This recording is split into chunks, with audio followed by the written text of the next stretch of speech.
మాదిగ శక్తి సభాధ్యక్షులు. అయితే మనం ఏదో ఉపన్యాసాలు కాకుండా జనరల్గా కార్యాచరణ విషయంలోనే మాట్లాడుతున్న మన విషయాల మీద వెళ్దాం. కాబట్టి ఈ యొక్క మాదిగ శక్తి దాదాపు 4 నెలల నుంచి ప్రారంభమైన నుంచి కూడా అందరితోని రాత్రి ఒకరు పొద్దున ఎవరు కూడా అందరూ అందుబాటులో ఉండి మనం ఈ యొక్క అందరితో సంప్రదించడం జరుగుతూ ఉంది. అయితే ముఖ్యంగా ఇక్కడ చాలామంది ప్రొఫెసర్స్, డాక్టర్స్, కొంత ప్రొఫెషనల్గా ఉన్న మాదిగ పెద్ద మేధావులందరూ కూడా ఇక్కడ వచ్చేసారు. కానీ ఇంకా అన్ని డిపార్ట్మెంట్లలో కూడా మన జాతి బిడ్డలు ఉన్నారు.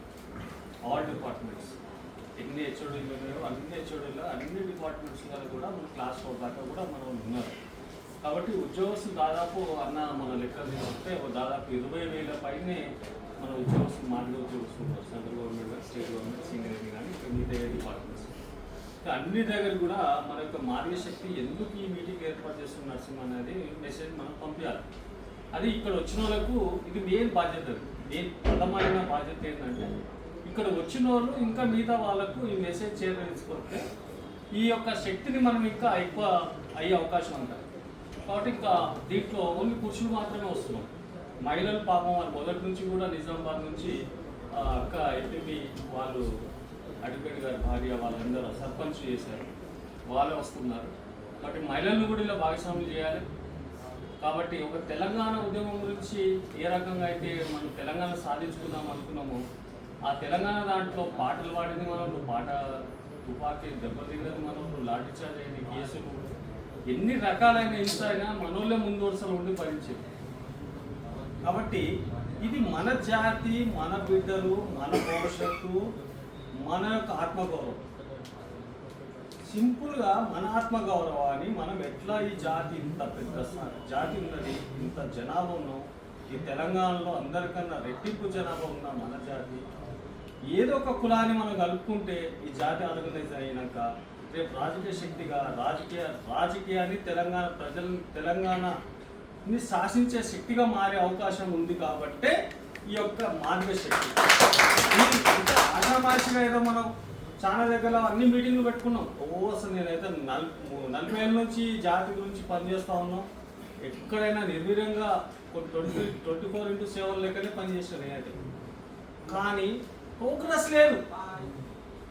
అల్టిమేట్గా 40 సంవత్సరాలు నేను నల్ల ఎటుకలు ఉండి పక్కా ఉన్నది. నాకు ఎంఆర్పిఎస్లో వచ్చినాం, ఎర్రగా ఉన్నా, నల్లగా అయినా.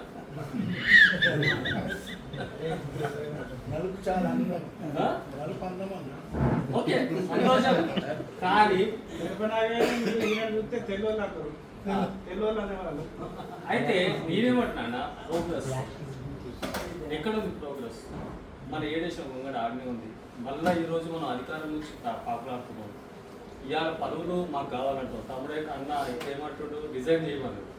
కాంగ్రెస్ పార్టీ నమ్ముకుని 2009కి వచ్చిన ఎంఆర్పిఎస్ వదిలేసినాక అరే మన నాయకులు ఉన్నారు, మన నాయకులు లేపరు, మనవలే లేపనియరు, మనలాంటి లీడర్లను తయారు చేయనియరు. ఎక్కడ పోవాలి, ఎవరిని అడగాలి, ఏ రెడ్డి ఉందని కాలు మొక్కాలి. 2009లో జయపాల్ రెడ్డి కాలు పడుతుంటే ఇవాళ నేను ఎమ్మెల్యే చేవేళ్ళ నుంచి డిసిసి అన్ని. నేను ఎందుకు చెప్తున్నా అంటే నా గొప్పతనం చెప్పుకోనికి చెప్తలేను, ఎగ్జాంపుల్ చెప్తున్నా. 2009 ఎంఆర్పిఎస్ నుంచి బయటకు వచ్చినాక దాదాపు నా దగ్గర 2 కోట్లు ఉన్నాయి. 2 కోట్ల రూపాయలతో నేను చేవేళ్ళ కాన్స్టిట్యూన్సీని ఆశించిన తర్వాత దామన్న సపోర్ట్ చేసిండు, డిసిసి సపోర్ట్ చేసిండు, సబితాయింద్ర రెడ్డి సపోర్ట్ చేసిండు, బొచ్చ సత్యనారాయణ సపోర్ట్ చేసిండు, అన్ని కుల సంఘాలు, బీసీ సంఘాలు, ఆ సంఘాలు అందరూ కూడా సపోర్ట్ చేసి చేవేళ్ళలో చాలా మంది రెడ్లు సపోర్ట్ చేసిండ్రు. చేసిన తర్వాత అందరిని తీసుకొని టికెట్ ఏడుంది బీఫామ్ అంటే కుంటి జయపాల్ రెడ్డి సెంట్రల్ మినిస్టర్ ఆయన చేత పట్టుకొని కూర్చుంది. బీఫామ్ అన్నీ అయిపోయినాయి, అన్ని చక్రాలు కొట్టినా, అందరు గడపలు దొక్కినా కానీ కాలు మొక్కలేని. ఎందుకంటే ఎంఆర్పిఎస్ వచ్చినా కాబట్టి ఆత్మగౌరవం చాలా ఎక్కువ నాకు. కానీ ఎవరు కాలు మొక్కలేని ఇప్పటిదాకా. అయితే ఢిల్లీకి వెళ్ళి వీళ్ళందరూ ఒక 60-70 మంది తీసుకొని అన్ని ఖర్చులు భరించుకొని తీసుకొని పోయి మంద జగన్నాథ్ సార్ ఇంట్లో ఉండి జయపాల్ రెడ్డి ఇంటికి పోయినాం. సెంట్రల్ మినిస్టర్ ఇంటికి పోతే ఆయన బీఫాము సార్ అందరు బతిలాడారు. చెవెలోళ్ళు, వీళ్ళు, బీసీ సంఘాలు, సూర్యరావు అని ఎంబీసీ వాళ్ళందరూ వచ్చింది.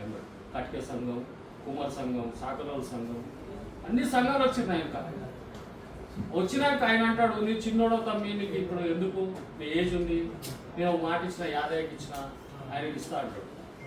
అంటే వీళ్ళందరూ ఎన్నుకున్న వాళ్ళు కొంతమంది కాలు మొక్కడు నేను మొక్కల పోయింది కాదు చెట్లు గడ్డం పెడుతున్నా కానీ అంటే కాలు మొక్కనే సార్ టికెట్ కానీ ఏదైనా పని చేస్తే కదా అయితే అటువంటి ఆత్మగౌరవం చంపుకోకుండా ఆ రోజు ఇట్లా వచ్చిన కాబట్టి మనకంటూ రాజకీయంగా ఏఐసిసిలో ఒక పెద్ద మనిషి కావాలి, వరకు రాష్ట్రంలో ఒక పెద్ద మనిషి కావాలి మాదిగల తరఫు నుంచి.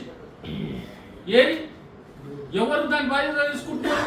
గాంధీ వల్ల కూడా దిక్కుండా, మనకు ఏఐసిసిలో కూడా దిక్కుండా, బీజేపీలో కూడా దిక్కుండా ఎవడు లేడు. ఎవరు నడకాలి ఇంత పెద్ద జాతి నుంచి? రాజకీయంగా మనం లేకుంటే ప్రమోషన్లు రావు, మనకు సీట్లు రావు, నామినేట్ పోస్టులు రావు. మరి ఇంత జనాభా ఉండి ఓట్లేనికనే బతుకుతున్నామా? మనం సేవ చేయని దొరల సేవ చేయనికనే బతుకుతున్నామా అనేది ఒక ప్రశ్న వేసుకోండి. మన ఆత్మగౌరవం, ఆత్మవిశ్వాసం మన ఒక చేయి గుండె మీద చేయబెట్టుకుని ఆత్మ పరిశీలన చేసుకోవాల్సిన అవసరం ఉంది. కాబట్టి దయచేసి ఇదొక ఆషామాషి శక్తి కాదన్న. ఈ జిల్లాలో చాలా విస్తృతంగా వ్యాపించిపోయింది. అన్ని సంఘాలు ఉన్న వాళ్ళందరూ కూడా ఆలోచన చేస్తున్నారు. అరే మేము పొజిషను, మేము సీనియరు, మేము సంఘాలు నడిపిన సీనియర్లము అనేది అన్ని పక్కకు పెట్టి అన్నతో పనిచేయడానికి చాలా మంది సిద్ధంగా ఉన్నారు. అందరూ కూడా ఫోన్లలో కాంటాక్ట్లో ఉన్నారు, కొంతమంది కలుస్తున్నారు, వస్తూ ఉన్నారు. కాబట్టి ఇక్కడ ఏది కూడా భేషజాలను పోవద్దన్న. వయసుకు అందరికీ పెద్దలకు గౌరవిద్దాం, వాళ్ళకి సముచితమైన స్టీరింగ్ కమిటీలో స్థానం కల్పిద్దాం. ఎవరి యొక్క అనుభవాలు ఎవరైతే అడ్వైస్లు ఉన్నాయో వాళ్ళందరినీ తీసుకొని మనం గౌరవించుకొని సంఘం ముందుకు పోతూ ఉంటుంది. ఎవరికి కూడా ఇక్కడ అఘోరపరిచే విధంగా మిమ్మల్ని ప్రవర్తించము. మన ఆత్మగౌరవమే మనకు చాలా ఇంపార్టెంట్. ఎవరు ఇంపార్టెన్స్ ఉందో వాళ్ళకి కంపల్సరీ మార్గ శక్తి వాళ్ళని గుర్తిస్తుంది. దీనికి ఒక కమిటీ వేసుకుంటాం, ఇంటర్నల్ కమిటీ. ఆ కమిటీ అందరికి కూడా ఎట్లా వాళ్ళ బాధ్యతలు ఇవ్వాలి, ఏ జిల్లాలో మనం ఏ యాక్షన్ చేయాలి, ఏ యాక్షన్ చేస్తే మనకు ప్రోగ్రెస్ వస్తుంది. ప్రోగ్రెస్ అనేది లేదన్న. మీటింగ్లు లక్షల మీటింగ్లు పెట్టినాం అన్న, రోడ్లగా అడుక్కున్నాం. మందకృష్ణ అనుకో అంటే తెలంగాణ అడే అడుక్కున్నాం. ఏమొచ్చింది? 2 ఉద్యోగాలు ఎక్కువ వచ్చినాయి. సెల్ఫ్ రెస్పెక్ట్ గురించి మాట్లాడినాం. అరే ఏదైనా ఏమన్నా కానీ అది నష్టమో లాభమో అది సాధించి తీరాలని సాధించుకున్నాం. అందరం కష్టపడ్డాం. ప్రతి ఒక్కరు మీరు ధనం ఇచ్చిర్రు, టైం ఇచ్చిర్రు, రోడ్ల మీద వాళ్ళు పనిచేసిర్రు. ఇలా ప్రతి ఒక్కరు కూడా మీ యొక్క అమూల్యమైన సమయాన్ని ఎంఆర్పిఎస్కి ఇచ్చి ఎంఆర్పిఎస్ అనే ఒక లక్ష్యాన్ని మనం సాధించుకున్నాం. కానీ దానివల్ల ఏమీ రాలే. దయచేసి కొంచెం బ్రదర్ సీరియస్గా అది మీరు దీని మీద నిర్దిష్టంగా ఒక ప్రణాళికబద్ధంగా మీ దగ్గర ఉన్న ఐడియాలజీ, మీ దగ్గర ఉన్న ఏదో మాట్లాడాలంటే మాట్లాడడానికి వద్దే వద్దన్న. మనం జాతిని తక్కువ టైంలో ఎక్కువ రీచ్ అయ్యే పొలిటికల్గా ఎట్లా రీచ్ అవుతాం అనేది మీ ఐడియాలు, సూచనలు ఇవ్వండి. తక్కువ టైంలో ఎక్కువ మనం ఎట్లా రీచ్ అవుతాం, తక్కువ ఖర్చులో ఎక్కువ మన యొక్క పబ్లిసిటీ ఎట్లా వస్తుంది, అన్ని పార్టీలు మనల్ని ఎట్లా ఐడెంటిఫై చేస్తాయి అనే దాని మీద మాత్రమే మెయిన్ సూచనలు ఇవ్వాలని అందుకే మధ్యలోనే టైం అడిగిన అన్నాను రిక్వెస్ట్ చేసి. కాబట్టి మనం ఉపన్యాసాల గురించి ఉపన్యాసాలు వద్దు. అందరం పెద్ద మేధావులు ఒక్కొక్కరు మాట్లాడితే అసలు గంటలు మాట్లాడే